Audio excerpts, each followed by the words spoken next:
So that was there, and it was there in spades when I came to UNLV. It was far worse here than it was in either Ohio or New York, far worse. And I had not anticipated that.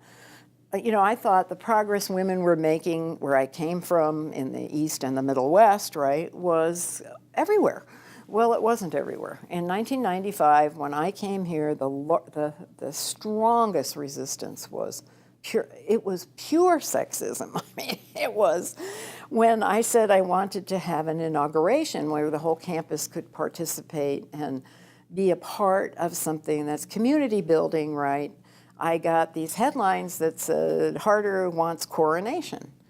Well, let me tell you, any male who asked for an inauguration would never have been said, you know, Smatrix wants a coronation or whomever, right? It was totally female generated. And I had regents who were exceptionally negative because they thought I couldn't deal with athletics. Even though I'd been on the NC2A, not only board of directors, but the executive committee for 10 or 12 years, they didn't, it was like, this is not a person who's going to be able to deal with athletics. This assumption, directly, 2 people tried to talk me out of coming to Nevada after I was appointed on the basis of athletics. And I think they found out that I knew quite a bit about athletics. I had some female colleagues who were very helpful. Jill Derby and Shelley Berkeley, Carolyn Sparks were all on the Board of Regents back then, and they were enormously helpful as supporters. They saw what was happening too, and they hated it, and they tried to help me find ways out of it, and they tried to be so supportive of me too that I wouldn't lose in these battles that were sometimes way behind the scenes.